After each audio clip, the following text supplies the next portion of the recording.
Hi, this is Tina Sharkey, and welcome to Parent Night, or again, if you just looked at some other night, it's nice to meet you. So I'm going to go through a little bit of what 8th grade ELA is and give you some parent tips. I've had 3 kids that went through DeWitt Public Schools, and for me, just the little tips were helpful. So I hope this is helpful to you. So let me bring up a document.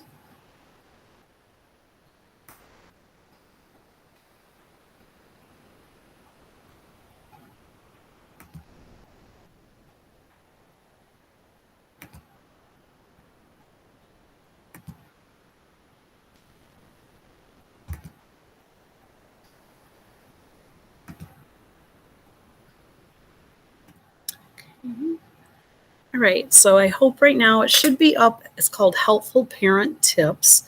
And there is a copy of this underneath my Google Classroom.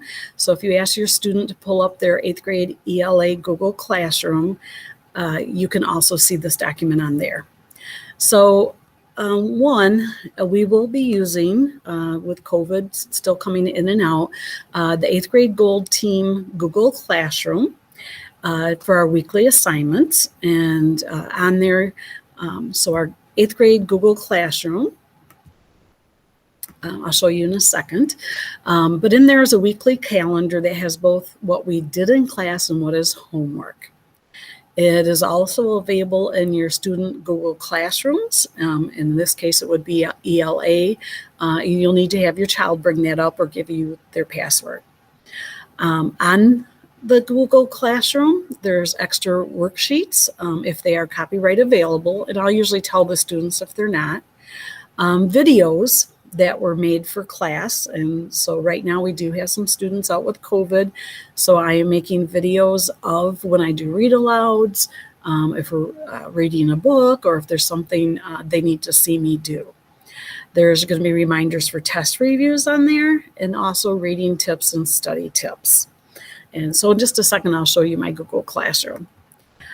Communication for both of us, email is the easiest and fastest. So I'm going to thank you for the people that have already emailed. I appreciate that. Again, I do try to, if you see the third bullet, I prefer that the students email me first with the academic questions.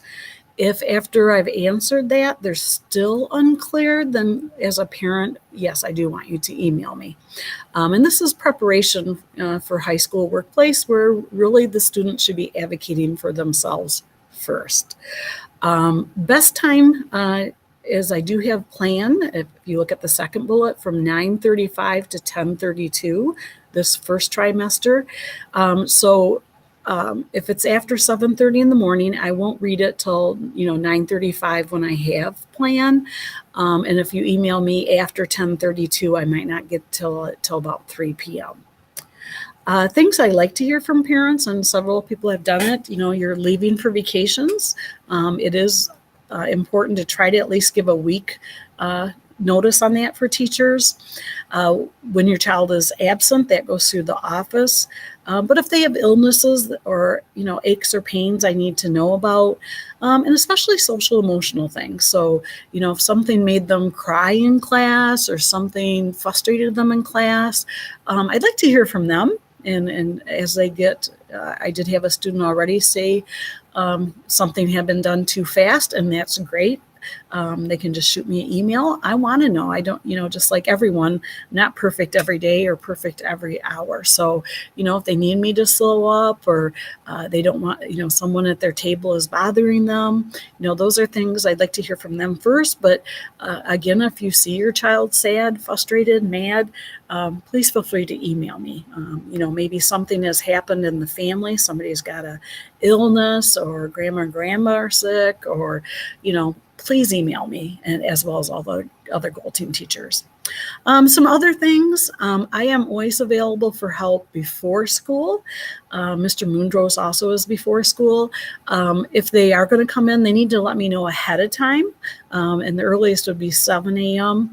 They'll have to come through Mr. Moondrose's math door, but it's good if they let me know so I know to prop the door open for them to come Yeah.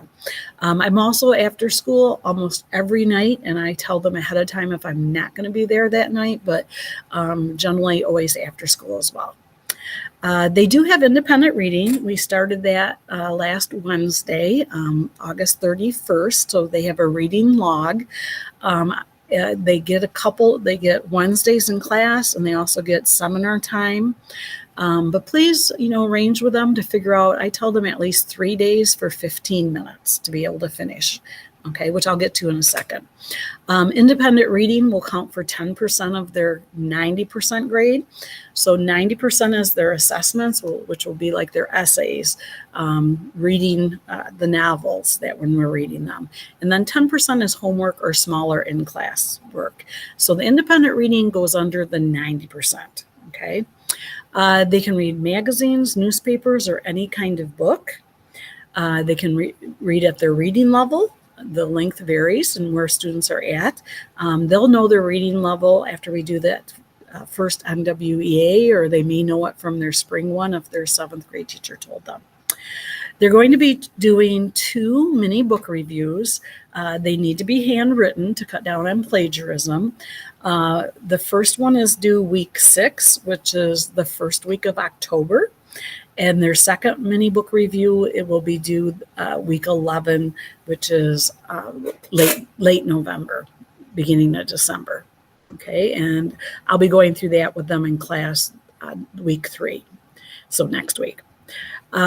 Writing is generally done all in school.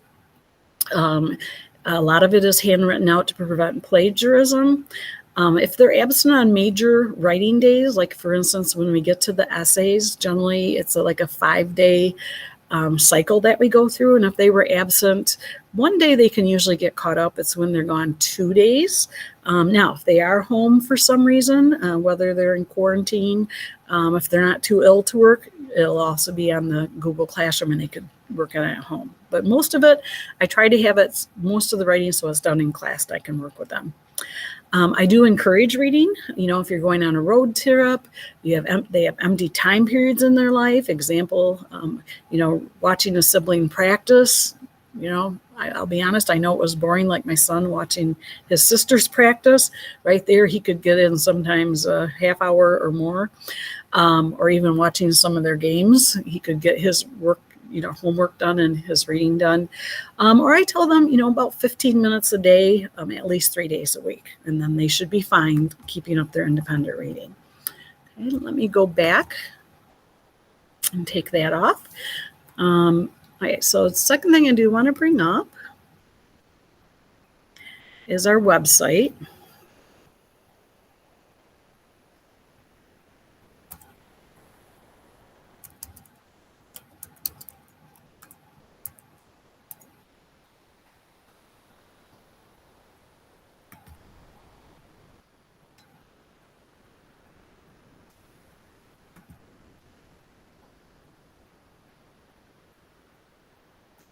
And let me see if that's coming up. Sorry.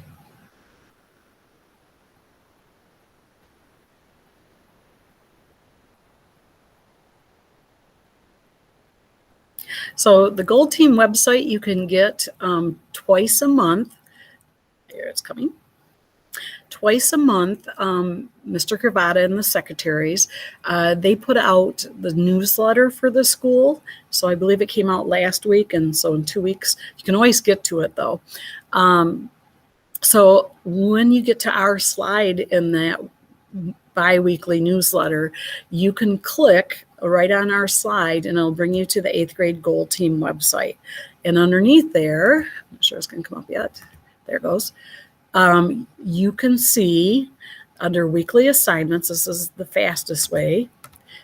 And so I will put in there, and I haven't updated it, sadly, because of Labor Day weekend. So I'll be doing that in just a minute.